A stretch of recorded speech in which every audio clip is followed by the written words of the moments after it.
Over time, we've been visiting with you for quite a long time. Many of you we've known for a very long time. Even in this room, we've been gathering together for years. And you've listened to us talk to you about how to cope with your now reality, and how, when you know what you don't want, to find a thought that feels a little better about what you do want. And we've written books, many books. We've offered you many processes to help you to improve your mood or attitude, because that really is what your receiving mode is mostly about. It's about your mood or attitude. When you're in a bad mood, you are not in the receptive mode of anything that you want. When you're in a great mood, when you're frisky, when you're all tuned in, tapped in, turned on, you're in the receptive mode. And that's when wonderful things can begin happening to you. Things that many would call not important at all, but things that really make up the fabric of your life, that makes the difference between whether you're having a wonderful day or not a wonderful day.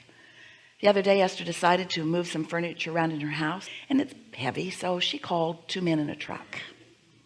She said, I don't need the truck, but I need 2 men.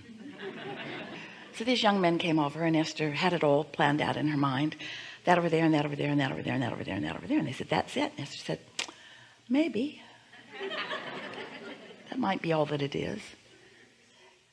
The day before they came, Esther had discovered something new in her house. House that she and Jerry bought in 2007, her new house, 10 years old, and she just figured the music system out. And it's awesome. So she's playing around with it, and she discovers, because of the receptivity to the outside world, that she had many different genres of music. And so she was going through them, and she spent about 15 or 20 minutes on each one. She really wanted to hear what kind of things were happening in each of those locations on her dial. And she ran across rap. Boom. Oh, so exhilarating. So she listened and moved around, turned it on in all of the locations, every room in the house, every garden, under every bush and tree, out in the courtyard, down the driveway, everywhere. And there are dials all around the house so that you can adjust the volume everywhere. Up. Oh, intoxicating. The next day, these young men are there, and they're moving things around for Esther, and they're all having a good time. And they ask Esther, what do you do? And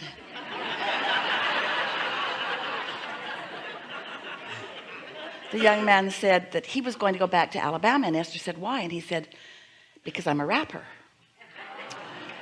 And Esther said, I'll be right back. It was all ready for them. She just pushed the button, and boom! The entire neighborhood. His eyes got so big. And he said to Esther, well, what do you do? And Esther said, I'm a teacher. And he said, what do you teach? And Esther said, I teach rap.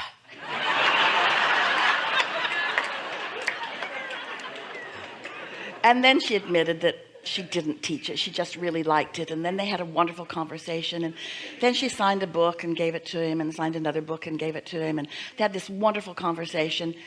And as he was leaving, he wanted to know which one should he read first. And Esther pointed to where she thought he might like to start. And as they were leaving, Esther didn't realize that it wasn't about moving furniture. It was about meeting someone.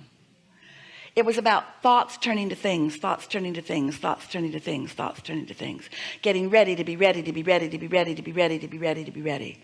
There is nothing in all of the world that Esther would have enjoyed more for that 2 hours that she was with those 2 men than what happened. And the thing that she is on fire about is how ready for them she was. Now, how does somebody get ready for something that's going to happen tomorrow? It's not really tomorrow. It's all in the vortex, and it's all now, and it's all in the process of becoming. And your inner being knows where you stand in relationship to everything you want, and where everyone else stands in relationship to what they want and to what you want, and how to put it all together. And when you're in the receptive mode, then you're just in the right place at the right time, receiving the thoughts that all fit together. There are so many who would call that coincidence, or just, and a coincidence, we would call it a coincidence. It's a co-creative incidence. In other words, it's when you're tuned in, tapped in, turned on, and so are they. And so the world is awash with those like you who are looking for cooperative components. And sometimes they're in the receptive mode and sometimes they're not, and sometimes you're in the receptive mode and sometimes you're not, but you could be in the receptive mode so much more. You could be experiencing so many more experiences where you're tuned in, tapped in, turned on, and what's drifting into your experience is not drifting at all. It's being deliberately calculated with precision that non-physical understands, with the same precision that keeps your earth spinning in its orbit in perfect proximity to other planets. We're not kidding you at all. You are cared for beyond our ability to describe it to you with these words. We just want you to know that you've created a vibrational reality that is ripe and ready for you, and with just a little bit of decision to quiet your mind enough that you can eliminate or alleviate the vibrational clutter that keeps you from being in the receptive mode. So all of these processes that we've written to help you move up the emotional scale, processes when you're in despair to help you move up to at least revenge. Feels so much better than despair. But what we really wish for you is that you could every day sit for 15 or 20 minutes and find something that isn't very important to think about, like the dripping of a faucet or the ticking of a clock or the counting of your own breath or watching the flicker of a flame, something that requires a little focus but not enough to distract you much, where you focus until you feel your own detachment from the vibrations that bind you, your own detachment from the things that hold you in a state of dissatisfaction, your own thoughts that roll around in your mind all day every day that come to you so naturally by law of attraction. It's not happening because you're inappropriate in any way. It's not happening because you've done something wrong or because you don't deserve to feel better. It's happening because law of attraction is the master of momentum, and your vibration is where you last left it. And so if you've been having an argument with someone, or if you were at war about something, if you've been watching television and you're pushing hard against something, then you have an activation within you, because a thought is only as powerful as your habit of offering it. And your habit of offering it is all about the momentum of law of attraction. So that means those thoughts that make you feel bad when you think them, stop thinking them. All right? We've enjoyed this interaction immensely. So, but you can't just stop thinking that thought, can you? You can't stop thinking that thought because you're thinking about that thing you're not going to think about while you're thinking about not thinking about it. I'm not going to think about that anymore. I'm not going to think about that anymore. I'm not going to think about that anymore. I'm not going to think about that anymore. And it just gets bigger and bigger the more you're not going to think about it, because you're thinking about it even though you don't want to think about it. Law of attraction won't let you let go of it. Deep doo-doo. Law of attraction won't let you let go of it. So you've got to think a different thought. But the thing is, when you've got a big raging thought and you try to think of the thought in the opposite direction, if you could do it, it would just rip your head off. You can't. The momentum would be very hard on you. It'd be like a train going 80 miles an hour that way and then suddenly going 80 miles an hour that way. It wouldn't be good for anything in the train. And so it doesn't work that way. But you can begin thinking other thoughts. So we've suggested things like when you go to sleep at night, your momentum stops, and when you wake up, you do have a window.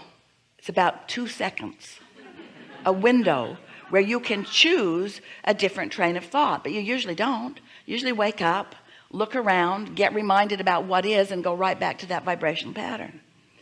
But if you would decide that you're going to set aside early in the day, we think is better, 15 or 20 minutes, not more, where you can quiet your mind. What will happen as you quiet your mind is that you will feel a detachment from everything that you've had going on. And after you do that for a day or 2 or 3 or 30, what happens to you is you reset your vibrational frequency. You put yourself in the vicinity of the receiving mode, and you begin having days unlike any days that you've ever lived before, because you've asked for it and it's already been given, and now you have found a viable path, a viable key to the receiving mode. At first you'll wonder if you're getting anything done. At first it will feel hard to empty out your head, because law of attraction keeps wanting to bring things back into it. But if you will just sit there, just softly, don't beat up on yourself, just breathe again, focus upon your breathing, let yourself feel the detachment from these thoughts, you will find yourself in a very short period of time in alignment with who you really are. And in that alignment, now here's the thing, when you first get in alignment with who you really are, it is logical that you would now know all that you know. That's what's going on here with Esther. She's in alignment with all that we are, and all that we know now is accessible to you and to Esther from us. She's in alignment. The momentum is there. But in the beginning for you, even though your alignment is just as extreme as Esther's is now, your ability to translate, your ability to receive, not quite yet up to speed, maybe, and the momentum of that alignment not quite up to speed, maybe. So at first when you meditate, that's why you don't really want to do it that much, is because it's not very satisfying, because it's kind of like nothing for a little while. No thought. And dear hearts, you know, you'd rather have a negative thought than no thought, because you like momentum, you like feeling like you're getting stuff done. But we want to sort of do a sales job the other way just for a little while, and help you to receive personally the benefit of no thought. The benefit of no thought is that you can find that mindless place where law of attraction can help you then to come into alignment with your inner being. And if you're able to stay there for just a little while, what happens is that momentum of that no thought will become greater and greater until something will occur to you. Esther's laughing because when she sits to meditate, often those first thoughts that come are images or ideas about silly things like moving furniture around. She thought, maybe I should work on world peace. Nah, I'll just move my furniture around. Because that was something that she could receive. You see what we're getting at? Now, it doesn't take very long when you allow yourself to just receive whatever it is, to realize, and this is the thing that we want you to know, this is the key to your success in this.